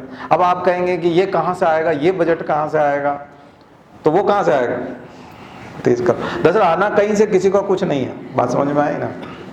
बस ये है कि आप माफ किसका कर रहे हो। किससे आएगा? टैक्स से आएगा। रेवेन्यू कहां से आएगा? जनता जो टैक्स देगी, और उसमें उद्योगपति भी है, उसमें कमाई करने वाले लोग भी हैं, नौकरी करने वाले लोग भी हैं, उत्पादन करने वाले भी हैं, व्यवसाय करने वाले लोग भी हैं। इन सब लोगों का जो टैक्स इकट्ठा होगा, उस टैक्स को कैसे खर्च किया जाना है? कुछ लोगों को ऊंचा उठा करके खर्च किया जाना है, या फिर जो बहुत ऊंचे उठ गए हैं उनको ऊंचा उठाए रखना है? कुछ समझ में आ रहा है? इंक्लूसिव ग्रोथ, फिर यही सस्टेनेबल डेवलपमेंट में आएगा वापस। आर्थिक रूप से जब पॉइंट आएंगे ना इकोनॉमिक्स के, तब ये आएंगे। मनरेगा क्या है? वो कहा गया कि सुबह 8 बजे से 1 बजे तक आपको काम करना है, एक टेंट भी लगा हुआ होगा, थक जाओ तो छाया में बैठ जाना, और सरपंच जो है एक टेंट लगाएगा, 30-40 लोग जहाँ काम कर रहे होंगे वहाँ पर एक टेंट लगाया जाएगा। वहाँ छोटे बच्चे भी होंगे, महिलाओं के, तो उनके लिए एक केयर टेकर महिला भी रखी जाएगी, उसको भी फिर मनरेगा का पूरा जो है उस दिन की दिहाड़ी पूरी मिलेगी, जो भी वेतन मिलना है। ठीक है? फिर आप क्या करना, बोले आप गड्ढे खोदना, जैसा मोदी जी बोलते थे कि इनसे गड्ढे खुदवाए गए। हाँ, गड्ढे खोदना, फिर पौधे लगा देना उसमें, गड्ढे खोदें तो फिर अच्छी बात है, नहीं तो ऐसे ही गड्ढे खोद देना। क्यों क्यों क्यों देना? इसलिए देना क्योंकि सुप्रीम कोर्ट ने कहा कि जो अनाज है वो सड़ रहा है, बफर स्टॉक भी ज़्यादा हो गया है और उत्पादन भी बहुत ज़्यादा है, तो ये फ्री में क्यों नहीं बांट देते लोगों को? फ्री में बांट दीजिए, क्या ज़रूरत है सड़ाने की? सुप्रीम कोर्ट कहता है। पर सरकार ये सोचती रही ना कि फ्री में दे देंगे तो आदत खराब होगी, तो 2 रुपए में 3 रुपए में हम देंगे। कितने में देंगे? अब 2 रुपए 3 रुपए कहाँ से आएंगे? बोले मनरेगा से आएंगे। कुछ समझ में आ रहा है? मनरेगा में 150 रुपए देंगे तो एक महीने के कम से कम 2000 रुपए, तो वो इतने दिन का रोजगार तो हम दे देंगे। अब वो बोल रहे हैं कि हम न्यूनतम रोजगार और न्यूनतम जो वो आमदनी अब नया जो बता रहे ना, तो फिर वो 2000 10,000 तक भी जा सकते हैं। तो कौन लोग विरोध करते हैं? कौन लोग वाले करते हैं? जो अपर क्लास हैं, जो एक खाने पे 2 लोग खाना खाने जाते हैं तो 1000 रुपए का बिल बना लेते हैं टेबल पे आराम से और पे करते हैं। वो बोलते हैं यार ये आजकल मनरेगा खूब चल रहा है और अनाज भी 2 रुपए में 50 रुपए में 1 महीने का राशन आ जाता है। उसके पास 1950 रुपए बचे हुए हैं, मतलब उसकी सबसे बड़ी टेंशन है उस व्यक्ति की, जो 1 करोड़ रुपया भी महीने का कमा रहा है या 1 लाख भी कमा रहा है, उसको सबसे ज़्यादा टेंशन किस आदमी की है कि उसके पास 1950 रुपए कैसे बच गए। किस आदमी के पास में जिसके पास कुछ नहीं होता था, और चूंकि उसके पास 1950 है और 50 रुपए में उसने 1 महीने का खाना अरेंज कर लिया, तो अब वो बात करने की स्थिति में, बार्गेनिंग करने की स्थिति में किससे? जो एम्प्लॉयर है, यानी गांव में जो मजदूरी देता है और अपने खेत में मजदूरी कराता है, मकान बनाने में कराता है या और जगह कहीं, तो वो बोलता है मैं 200 रुपए में नहीं आऊँगा, मैं 400 रुपए में आऊँगा। तो उसको सबसे ज़्यादा गुस्सा आता है कि अच्छा तुमको मनरेगा में पैसा मिल रहा है, इस वजह से जो है तुम मना कर रहे हो। ये सोशल कॉन्फिडेंस बढ़ा है उससे। बात समझ में आई ना? बात काम की है ही नहीं। कई लोग बोलते हैं कि काम ये हुआ, बात ये नहीं थी। बात ये थी कि जो पैसा अमीरों से और टैक्स के माध्यम से जितना भी इकट्ठा किया गया है उसको बांटना था। किस में बांटना था? पुअर लोगों में। तो कैसे बांटा जाए? तो ये बहाना है। बात समझ में आई ना? सस्टेनेबल डेवलपमेंट का और इंक्लूसिव ग्रोथ का और आय के वितरण का, समान वितरण का और समाजवादी संकल्पना का, जो संकल्पना आपको कॉन्स्टिट्यूशन में दिखाई दे रही ना, उसके लिए एक बहाना है। और अगला बहाना क्या है जो आपको अगली नियत में दिखाई दे? तो ये कभी भी इस प्रकार के बहाने आपको ये बीजेपी की तरफ से आते हुए दिखाई नहीं देते हैं, ये रिपब्लिकन की तरफ से वहाँ आते हुए दिखाई नहीं देते हैं। ये चीज़ आपको कंजर्वेटिव पार्टी से आते हुए आपको ब्रिटेन में दिखाई नहीं देते, क्योंकि ये एक विचारधारा है। बात समझ में आ रही है? विचारधारा के तौर पे समझ रहे कि नहीं? अब आपको किसको वोट देना ये मैं नहीं कह रहा, देना भी मत सोच समझ के देना है ना। उसके बाद नेतृत्व भी मायने रखता है, बहुत सारी चीज़ें हैं, तो झंझट दूसरे हैं वहाँ के। और मैंने तो आपको बता दिया कि छोटे लोगों को मौका किस में मिलता है? बीजेपी में। उल्टा है, लेकिन वो वहां जाकर के काम किसका करते हैं? ट्रिकल डाउन वालों का। ट्रिकल डाउन थ्योरी में विश्वास करने लगते हैं। बात समझ में आई? पर ये उल्टा है। और जिसके पास सारे सामंती लोग हैं, सारे राजे महाराजे हैं, और जो कतई आम जनता की नहीं सोच सकते, उसकी पॉलिसी कहाँ जा रही है? दूसरी पॉलिसी जा रही है। ये विरोधाभास है, कॉन्ट्राडिक्शन है हमारी इंडियन पॉलिटिक्स में, है ना। और उसकी योजनाएं भी सारी वही हैं, और आप उसकी आलोचना कर रहे हैं लेकिन उसका बजट बढ़ा रहे हैं। मनरेगा का बजट किसने बढ़ाया? मोदी जी ने। तो आपको समझ ही नहीं आएगा कि मैं इतनी देर से क्या कर रहा हूँ, तारीफ कर रहा हूँ कि बुराई कर रहा हूँ। आपको समझ नहीं आएगा। उसका कारण ये है क्योंकि मेरा उद्देश्य यहाँ पॉलिटिकल मत बनाना नहीं है। मेरा उद्देश्य सस्टेनेबल डेवलपमेंट से लेकर के इंक्लूसिव ग्रोथ, समाजवादी विचारधारा और आय का समान वितरण। तो समान वितरण कैसे करेंगे? ऐसे में न्यायपालिका की भूमिका, ऐसे में शासन की भूमिका, ऐसे में आप प्रशासनिक अधिकारी होंगे तो एथिक्स के पेपर में आपसे जो एक डायलेमा वाले क्वेश्चन पूछ लेंगे कि आप ये करेंगे कि ये करेंगे, उसमें आप निर्णय कैसे लेंगे वो भी। और इन्वायरमेंटल एथिक्स भी, पर्यावरणीय नैतिकता भी। कुछ गुत्थियां समझ में आ रही हैं? तो इतनी सारी चीजें क्लियर होंगी और आपका एक मत बनेगा। आपका मत बनना चाहिए, लेकिन प्रशासनिक अधिकारी के तौर पे बनना चाहिए।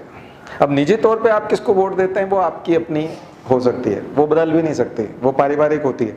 कई बार परिवार में पिताजी का जो मत होता है, माँ का और पिता का और इनका, और कई चीज़ें बहुत बहुमूल्य होती हैं। जैसे मान लीजिए जाए किसी के परिवार में स्ट्रगल पूरे परिवार को किसी पार्टी के कारण करना पड़ गया, किसी पार्टी के निर्णय ऐसे थे या किसी नेता के निर्णय थे, कोई सांसद ऐसा था जिसके कारण आपका परिवार परेशान रहा, तो मैं और आप नहीं बदल सकते, और उसको कोई भी नहीं बदल सकता, क्योंकि उसकी खुन्नस उस व्यक्ति से है तो उस पार्टी से है, ठीक है। इसलिए वो दूसरे वाले की सारी गलतियां भी उसको अच्छी लगेंगी, ठीक है। तो वो कोई भी हो सकता है, किसने किसको कब परेशान किया, किसने किसकी क्या मदद कर दी, कब किसने किसकी पोस्टिंग कर दी, कब किसने किसका ट्रांसफर कर दिया, किसने किसको खदान दिला दी वहां से कौन रईस बन गया, किसने कोई केस में कैसे मदद कर दी, कब किसने क्या फोन कर दिया था। बहुत सारे इश्यूज होते हैं।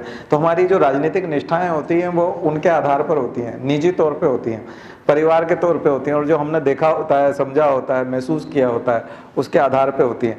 लेकिन मैं आपका एक व्यापक सोच बनाने का प्रयास कर रहा हूँ, और ये अंतर्राष्ट्रीय सोच है, क्योंकि आप क्योटो प्रोटोकॉल से लेकर के पर्यावरण को बचाने के जितने भी काम हैं उसमें से अमेरिका को इनको हाथ झाड़ते हुए तभी देखते हैं जब वहाँ पर रिपब्लिकन्स होते हैं, और वहाँ डेमोक्रेट्स आते हैं तो जिम्मेदारी निभाते हुए दिखाई देते हैं। और तब वो इंडिया को इनको क्रिटिसाइज नहीं कर रहे होते कि देखो इंडिया तो ये तो कर नहीं रहा। ट्रंप आएगा तो सीधा सीधा किसको कहेगा? इंडिया को देखो ये कितना कार्बन एमिशन करते हैं, आप इनके ऊपर रोक नहीं लगाते, हमको बोल रहे हैं आप कि ये करो।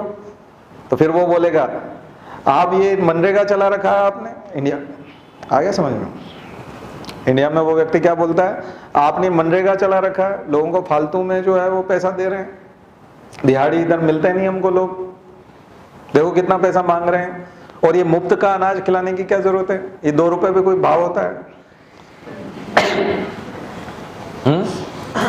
और इतना देते हो तो इनको निकम्मा बना दिया है आपने। नहीं, वो 1950 रुपया जो उसके पास बच गया ना, वो लग्जरी नहीं है, उसमें वो बच्चे के जूते खरीद सकता है, अगला बच्चे के लिए एजुकेशन ले सकता है ना, बहुत सारी चीजें उसमें हो सकती है। फिर आप कहेंगे कि वो तो शराब पी जाता है, तो शराब आप नहीं पीते क्या? 2 लाख वाला नहीं पीता? जो 2 लाख रुपया महीना कमाता है या 2 करोड़ रुपया महीना कमाता है वो नहीं पीता, बल्कि वो तो बार में जाकर के वहां और बहुत ज्यादा पैसा दे करके आता है, तो वो तो सस्ती वाली पीता है, वो बहुत महंगी पीता है। तो बात वो नहीं है, ये बहाने हैं। दरअसल इतने सारे लोगों को अगर आप देश का समुन्नत विकास करेंगे और एक तरफ बहुत बहुत अट्टालिकाएं बन जाएंगी, बहुत 5 स्टार सुविधाएं हो जाएंगी, और एक तरफ केवल झोंपड़ियां रहेंगी और मकान भी नहीं रहेंगे, तो आपका देश जो है वो पूरी तरह से विकसित नहीं माना जाएगा। और पर्यावरण के मामले में फिर वो आपको, इसलिए उज्ज्वला योजना यहाँ पर आप सपोर्ट में लिख सकते हैं। जब इस ऐसे समय में जब कार्बन एमिशन की बात करेंगे तब हमने 5 करोड़ गृहस्थियों को, ऐसी हाउस होल्ड्स को उज्ज्वला योजना के तहत एलपीजी हम देना चाहते हैं, ताकि कार्बन, जो ब्लैक कार्बन और ग्राउंड कार्बन का एमिशन है, सीधा सीधा जो बायोमास कम्बशन करते हैं, वो हम कम कर पाएंगे। उज्ज्वला योजना को यहाँ आप वो कर सकते हैं। तो मनरेगा भी अर्बनाइजेशन को रोक रहा है, क्योंकि जो अर्बन एरिया में रोजगार के लिए भाग रहे थे, अगर उनको मनरेगा के तहत गांव में हो गया, न्यूनतम रोजगार या न्यूनतम मजदूरी के तौर पर यदि वहाँ गांव में कुछ हो गया वेतन के रूप में, तो मुझे नहीं लगता है कि वो लोग, इसलिए पूरा वाला कंसेप्ट जो राष्ट्रपति अब्दुल कलाम का था, providing urban amenities in rural areas, जो पूरा वाला कंसेप्ट था, वो फिर इस प्रकार के प्रोग्राम में दिखाई देता है। दो तरह के कार्यक्रम चला करके हम लोग सस्टेनेबल डेवलपमेंट की तरफ जा सकते हैं। एक जो प्रोग्राम है वो है मिटिगेशन प्रोग्राम, रोकने वाला प्रोग्राम। यहाँ हम कॉज को खत्म करेंगे। जो ग्रीन हाउस गैसेस के लिए जिम्मेदार हैं, जो प्रदूषण के लिए जिम्मेदार हैं, जो एनवायरनमेंट को खराब करने के वाले तत्व हैं, उनके जो कॉज हैं, उनके जो कारण हैं, उन कारणों को खत्म करने का प्रयास। बात समझ में आ रही? कॉज को खत्म करना। और एक दूसरा है एडाप्टेशन प्रोग्राम। एक मिटिगेशन प्रोग्राम है, दूसरा एडाप्टेशन प्रोग्राम। तो मैं यहां तक लेके आपको आऊं, उसके लिए पहले कुछ चीजों को देख लेते हैं। ये जो मैं आपको बात कर रहा हूं, ये सब भूमिका थी 92 के उस सम्मेलन की, जिसको हम अर्थ समिट कहते हैं। कहाँ हुई थी? फर्स्ट अर्थ समिट 92 में रियो डी जेनेरियो, ब्राजील में रियो डी जेनेरियो में पहली रियो समिट, अर्थ समिट 1992, पृथ्वी सम्मेलन। ये जब हुआ तो इसमें सबसे पहले एक प्रस्ताव पारित किया गया जिसका नाम था एजेंडा 21। एजेंडा 21 यानी 21st सेंचुरी में 2000 तक, खास करके 2000 तक पहुंचते पहुंचते हम लोग सस्टेनेबल डेवलपमेंट को प्राप्त होंगे। सतत विकास की अवधारणा इसके तहत दी गई। कौन सी अवधारणा थी? सतत विकास की। इसको रियो समिट कहते हैं, अर्थ समिट। और इसके साथ साथ 92 में बहुत सारी चीजें, इससे पहले आपने देखा 85 में एनवायरमेंट प्रोटेक्शन एक्ट आ गया, 86 में भारत में, है ना। और दुनिया में कई जगह बहुत सारे ऐसे प्रयास किए गए। इसके बाद आप क्योटो प्रोटोकॉल देखते हैं 97 में आकर के। 97 में क्योटो प्रोटोकॉल आया ग्रीन हाउस गैसेस के लिए। देखिए 6-7 क्षेत्र हैं जिनके लिए काम किया गया है। वो 6-7 क्षेत्रों को आप लोग लिख लीजिए, कौन कौन से क्षेत्र हैं। एक क्षेत्र है जलवायु परिवर्तन का, जलवायु परिवर्तन का। उसके लिए बनाया गया था UNFCCC, UNFCCC, United nation framework convention on climate change, UNFCCC, United Nations framework convention on climate change. इसके बारे में 100 वर्ड लिखना, देखना कब इस्टेब्लिशमेंट है, कैसे कैसे, क्या एम्स ऑब्जेक्टिव हैं, क्या प्रोग्राम है। इसमें जाकर के आप देखेंगे तो 3 कैटेगरी में, 4 कैटेगरी में आपको कंट्रीज की लिस्ट दी हुई है। Annex 1 countries, Annex 2 countries, non annex countries and list developed countries.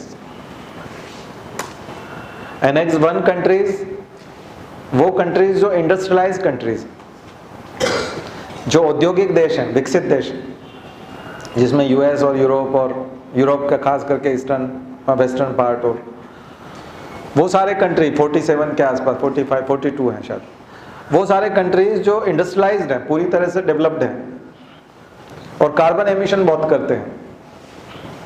तो ये मैं आपको जब कार्बन क्रेडिट और कार्बन ट्रेडिंग और वो सब होगा तब आपको बताऊंगा कि ये कैसे काम करेंगे। Annex 2 कंट्रीज वो हैं जो ट्रांजिशन फेज में हैं, और नॉन एनेक्स कंट्रीज में इंडिया जैसे कंट्री हैं, और बहुत कम डेवलप्ड कंट्री हैं, सब सहारन अफ्रीका के और मालदीव लाइक बांग्लादेश, ऐसे कंट्री हैं जो बहुत कम डेवलप्ड हैं। ये UNFCCC के तहत जो है कैटेगराइज किए गए हैं, ठीक है। तो क्योटो प्रोटोकॉल जो 97 में आया वो एनेक्स 1 कंट्रीज के लिए था। एक तरह से एनेक्स 1 कंट्रीज के लिए ये था कि आप बहुत ज़्यादा कार्बन का उत्पादन करते हैं, और 1990 की स्थिति में कार्बन एमिशन जो था, 1990 में जो कार्बन एमिशन था वो एक तरह से रिकॉर्डेड है, उसके रिकॉर्ड हैं। और उस समय में 1990 के बाद जो हम गर्मी देखते हैं और जो टेम्परेचर में इजाफा देखते हैं वो 1.5 से 2 डिग्री सेल्सियस तक का इजाफा हम लोग देखते हैं। जो सबसे गर्म साल, सबसे गर्म दशक जो हम मानते हैं 2001 से लेकर 10 तक का जो दशक है, डिकेड था, वो सबसे गर्म दशक था अभी तक का पृथ्वी का। तो चिंता इस बात की हुई कि सबसे गर्म साल, सबसे गर्म दशक इन दिनों में दिखाई दे रहे हैं।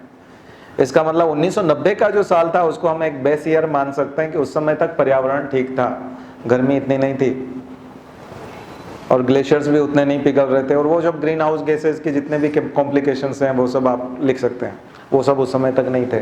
तो बेस ईयर किसको मान लिया गया एक तरह से 1990 को। उन्होंने कहा 1997 में ये प्रस्ताव पारित हुआ और 2005 में लगभग ये इफेक्टिव हुआ। तो उसमें ये प्रस्ताव किया गया 1997 में क्योटो प्रोटोकॉल में कि जो डेवलप्ड कंट्रीज हैं, खास करके एनेक्स 1 कंट्रीज हैं, वो कंट्रीज 2012 तक 31 दिसंबर 2012 तक अपने कार्बन एमिशन को 5.2% कम करेंगे और 1990 के स्तर तक लेके आएंगे। कार्बन एमिशन जितना वो 1990 में कर रहे थे वहां तक कर देंगे। और कितना कटौती करेंगे? 5.2%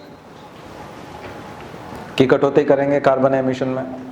और अमेरिका ही बाहर हो गया जब जॉर्ज बुश आया, हमने आपको बताया 2001 में वही वॉकआउट कर गया, वही निकल गया। तो क्यों चला गया? क्योंकि उसको जिसने फंड दिया था चुनाव में खड़ा होने के लिए, उनको तो कार्बन एमिशन करना है ना, क्योंकि वो तो इंडस्ट्रीज हैं और वो अपना मुनाफा लेते कहाँ से लाते हैं फंड? कार्बन एमिशन करके, पर्यावरण को खराब करके। अब आ गया समझ में? तो ये चीजें इस तरह से चली।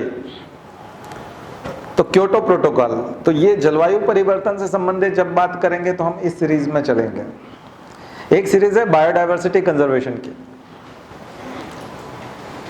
बायोडायवर्सिटी के कंजर्वेशन के लिए अलग अलग तरह के प्रोटोकॉल हैं, कई सारी ट्रीटीज हैं, कॉन्फ्रेंसेस हैं, उनकी बात करेंगे। एक चीज है ओजोन लेयर डिप्लेशन को देखने के लिए, जिसको हम मॉन्ट्रियल से पहले भी थोड़ा सा और उसकी चर्चा होती है, लेकिन मॉन्ट्रियल से ऑफिशियली मानते हैं। तो ओजोन डिप्लेशन की बात करते हैं। ओजोन परत में जो नुकसान है, ओजोन क्षय जो हो रहा है, उसको कैसे रोका जाए, उसके प्रयास किए जाते हैं। एक चीज है हैजार्डस केमिकल और पेस्टिसाइड्स के लिए, कि जो खतरनाक रसायन हैं और कीटनाशक हैं उनके अंधाधुंध प्रयोग जो हो रहे हैं, उनको रोकने के लिए तमाम प्रकार की ट्रीटीज और उसके लिए अलग अलग ऑर्गेनाइजेशंस के जो है कंट्रीब्यूशन वो आता है। एक पॉल्यूशन कंट्रोल के लिए है सिंपल, कि पॉल्यूशन कंट्रोल के लिए और क्या किया जा सकता है, क्या नीतियां बन सकती हैं। बात समझ में आ रही है?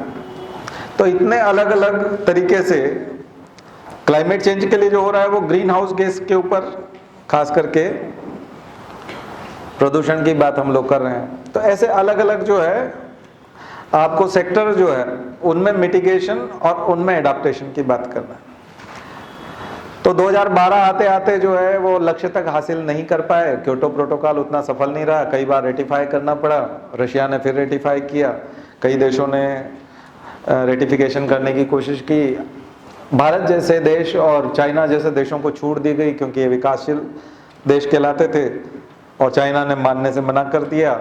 हम लोगों को सपोर्ट मिला अंतर्राष्ट्रीय बिरादरी में कि हाँ ठीक है, आप अपना डेवलपमेंट कर सकते हैं, क्योंकि आप बायोमास अभी जलाएंगे, अभी आप कोल के माध्यम से ही, थर्मल पावर के माध्यम से ही अपनी पावर जनरेट करते हैं, और अब हमको पावर की और ज़रूरत है क्योंकि अभी तो हमको और डेवलपमेंट करना है।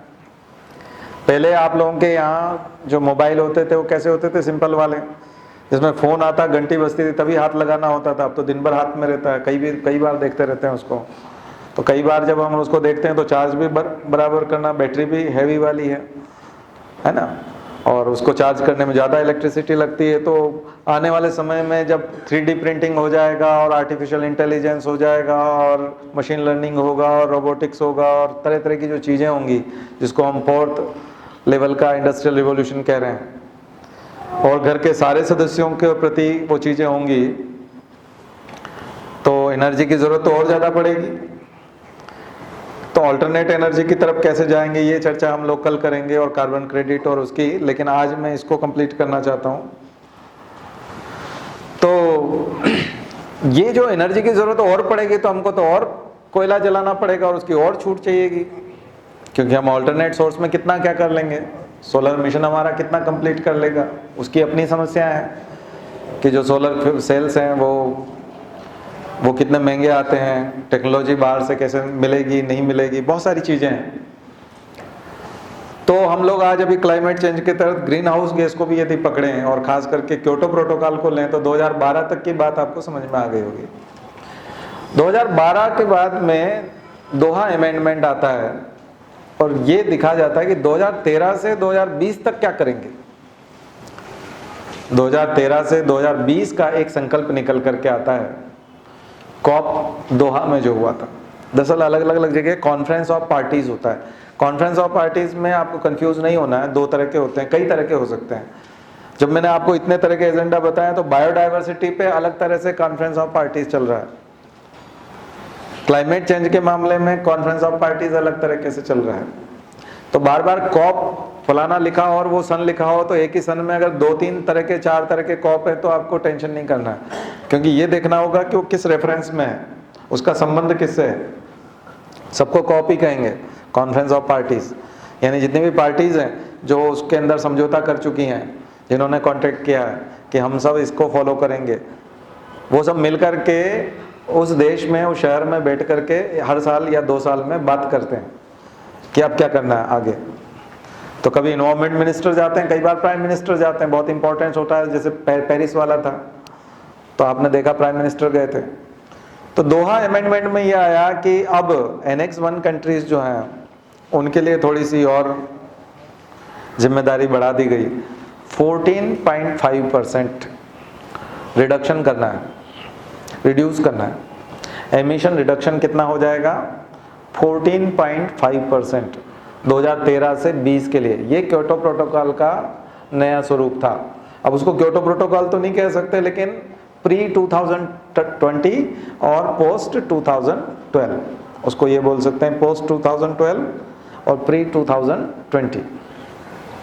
कितना हो जाएगा, 14.5% एमिशन रिडक्शन, उत्सर्जन को घटाना होगा आपको, कार्बन डाइऑक्साइड के उत्सर्जन को, कार्बन के उत्सर्जन को। और कहाँ तक ले जाना पड़ेगा, वही 1990 के स्तर तक ले जाना पड़ेगा। इतना गिरा करके कहाँ ले जाएंगे, 1990 के स्तर तक ले जाएंगे। वही एनेक्स 1 कंट्रीज और एनेक्स 2 कंट्रीज और नॉन एनेक्स कंट्रीज हैं, जो कि इंडिया और इनको अभी भी बाहर रखा गया, लेकिन कुछ जिम्मेदारी देने की कोशिश की गई। पेरिस कन्वेंशन में आइए, पेरिस में जो सम्मेलन हुआ जलवायु का, जिसमें प्रधानमंत्री मोदी भी गए थे, ये एक बहुत बड़ा माइलस्टोन है। यहाँ बड़े संकल्प लिए गए। उन्होंने कहा अच्छा 2013 से 20 वाली, हालांकि 2013 से 20 वाला भी अभी इम्प्लीमेंट नहीं हुआ है, अब 18 आ गया, 19 आ गया, अब 2 साल भी नहीं बचे हैं। लेकिन अब वो कितना फोर्स में क्या है, लेकिन जितना भी बचा है उसी में कोशिश करेंगे कि उसको 1990 तक लाने की कोशिश करें वो एमिशन को। नहीं तो क्या हाल होंगे, आप ग्रीन हाउस इफेक्ट के जो प्रभाव है उसमें जाके पढ़ सकते हैं कि क्या नुकसान होंगे। और ये दुनिया तेजी से उस तरफ बढ़ती जा रही है, नुकसान की तरफ।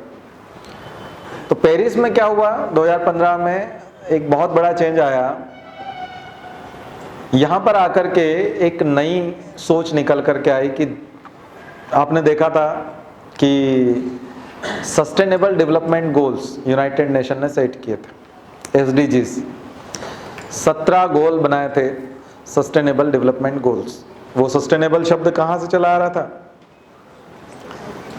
सस्टेनेबल डेवलपमेंट जो मैंने आपको 87 के ब्रंटलैंड कमीशन रिपोर्ट की उसमें बताया था, फिर 92 में और एक जो सम्मेलन लेंगे वो सस्टेनेबल डेवलपमेंट का ले लेंगे। तमाम जो कॉन्फ्रेंस है वो मैंने आपको तमाम सेक्टर बताया, उसमें एक ले लीजिए सस्टेनेबल डेवलपमेंट।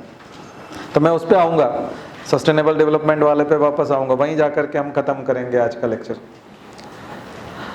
तो ये जो ग्रीन हाउस गैस वाला हम लोग ले जा रहे हैं, ये पेरिस कन्वेंशन में आकर के ये हो गया कि तमाम देशों के राष्ट्राध्यक्ष थे उसमें, प्रधानमंत्री मोदी भी थे, उनकी स्पीच भी थी, और उन्होंने आगे रह के कहा कि हर बार हमको नॉन एनेक्स में डाल करके ये कह दिया जाता है कि हम कोई जिम्मेदारी नहीं लेंगे, इस बार मैं जिम्मेदारी लेता हूँ, हम लोग कार्बन एमिशन को रोकेंगे।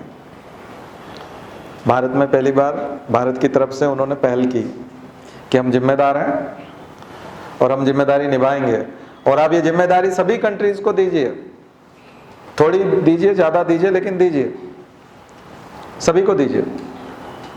और वो जिम्मेदारी निकल करके आई INDC के रूप में। वो जिम्मेदारी नया जो स्वरूप 2021 से लेकर 2030 का जो रहेगा वो INDC के रूप में रहेगा, इंटेंडेड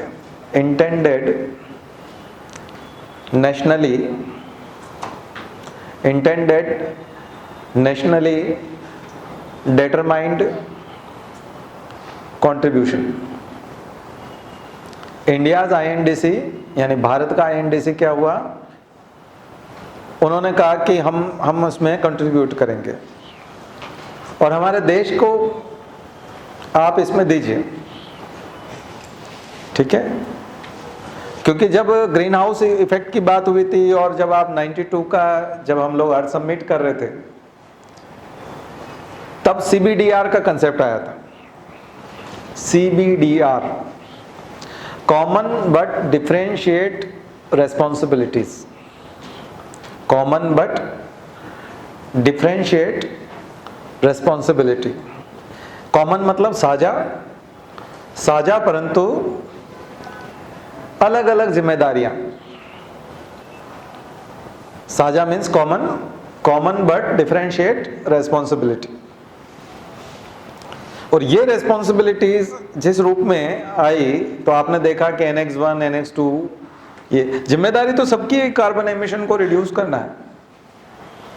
और क्या बताया था कि जो आपको ये INDC वाला ये जो चीज है, ये 2021 से 30 तक के लिए क्योटो प्रोटोकॉल का नया स्वरूप है और जो हर देश के लिए है।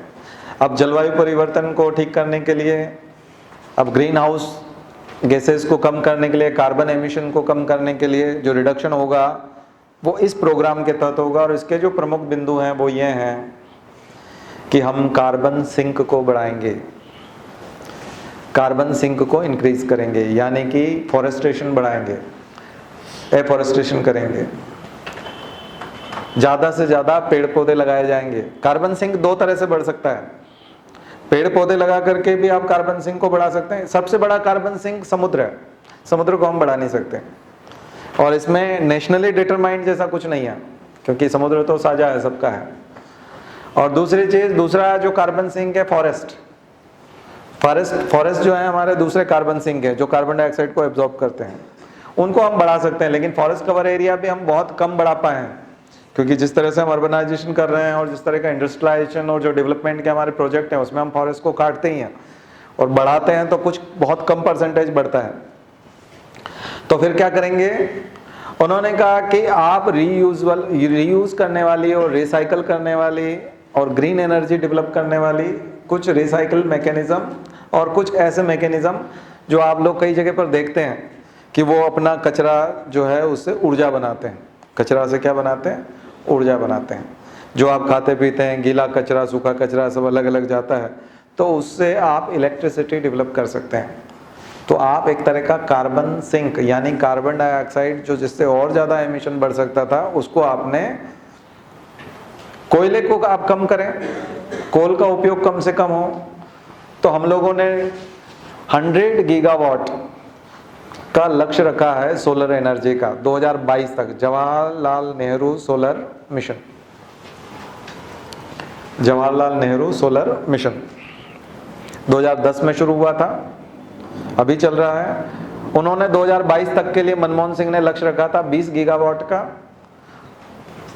प्रधानमंत्री मोदी ने 15 में आकर के उसको कर दिया 100 गीगावाट का, और उसके 2015 के यूनियन बजट में उसका प्रावधान भी रख दिया, यानी बजट से उतना पैसा बाहर आएगा।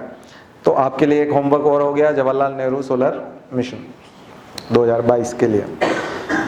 ये करके हम अल्टरनेट चीज़ें करके तो ये चीज़ें करेंगे, यानी कार्बन सिंक को बढ़ाना, कार्बन को ज़्यादा से ज़्यादा हम एक सिंक देंगे जिससे कि वो एनवायरनमेंट में नहीं जाएगा। बात समझ में आएगा? कम से कम कार्बन को हम एमिशन होने देंगे और उसका सिंक भी बढ़ाएंगे। ठीक, 2 चीज़। तीसरा, एडाप्टेशन। मैंने आपको कहा था 2 तरह की चीज़ें, एक मिटिगेशन प्रोग्राम है, एक एडाप्टेशन प्रोग्राम है। यानी जो कंट्री कॉज को ख़त्म कर सकते हैं वो कॉज को ख़त्म करें, जो एमिशन के कॉज हैं, जिनके कारण एमिशन हो रहा है, उसको ख़त्म करें, कॉज को ख़त्म करें। और जो कंट्री कॉज को ख़त्म नहीं कर सकते और मान लीजिए बहुत कम डेवलप है और उनके पास टेक्नोलॉजी नहीं है, कुछ नहीं है, तो वो सरवाइव कैसे करेंगे? जब क्लाइमेट चेंज होगा और समस्याएं खड़ी होंगी और बहुत सारा कोस्टल एरिया सबमर्ज्ड हो जाएगा और बहुत सारी समस्याएं आएंगी, ऐसे में उनको सरवाइव करने के लिए क्या करना होगा? तो वो सरवाइव के लिए एडाप्टेशन लाना पड़ेगा, अनुकूलन लाना पड़ेगा। उसके लिए पैसे की ज़रूरत पड़ेगी, फाइनेंशियल असिस्टेंस की ज़रूरत पड़ेगी, और उसके लिए टेक्नोलॉजी ट्रांसफ़र की ज़रूरत पड़ेगी। So financial assistance, mobility of financial assistance, यानी उसकी मोबिलिटी होनी चाहिए, यानी वो निकल करके आएगा कहाँ से? NX 1 कंट्रीज से, NX 2 कंट्रीज से। वो विकसित देश हैं, उन्होंने पर्यावरण को खराब किया है, खूब कार्बन एमिशन किया है, अब पैसा दीजिए। ठीक है, वो कैसे देंगे वो कल बताऊंगा। कार्बन क्रेडिट, कार्बन वाला जो ट्रेडिंग है और वो सब चीज़ें कल बात करेंगे। तो ये एक प्रोसेस है, टेक्नोलॉजी ट्रांसफ़र। टेक्नोलॉजी ट्रांसफ़र यानी कि क्या क्या चीज़ें हो गई, ये जो अब आप जाकर के आज देखिएगा, एक नोट्स बनाइएगा 100 वर्ड का INDC के ऊपर, इंटेंडेड, क्या बताया? Nationally determined contribution. ये जब आप इंडिया का INDC देखेंगे तो उसमें आपको तमाम तरह के पॉइंट्स मिलेंगे, उसका एक नोट्स बना लीजिए। और ये 2030 तक चलता रहेगा, इसलिए अगले 10 सालों तक प्रश्न INDC से ही आएंगे। ठीक है, अब क्योटो प्रोटोकॉल के उतने क्वेश्चन नहीं आएंगे क्योंकि अब नया आ गया सिस्टम। तो हम बहुत सारे किगाली, कार्टिजेना, नगोया, उन सब में जाएंगे। बहुत सारे ये जो इतने सारी चीज़ें हैं, तो इसको कल कंप्लीट करेंगे। आज कुछ बेसिक थीम्स समझ में आई होगी आपको। अभी इन्वायरमेंटल लॉ हैं, ट्रीटी हैं, बहुत सारी चीज़ें हैं, फिर भी इन्वायरमेंटल एथिक्स से मैंने जोड़ने की कोशिश इसमें की है। आप समझने का प्रयास कीजिएगा और कुछ जो आज आपको होमवर्क दिया है उसको करिए, निश्चित रूप से आपको पूरा समझ में आएगा। चलिए, शांति पाओ। ओम द्यौ शांति अंतरिक्षगम शांति पृथ्वी शांतिरापः शांतिरौषधयः शांति वनस्पतयः शांतिर्विश्वे देवा शांतिर्ब्रह्म शांति सर्वगम शांति शांतिरेव।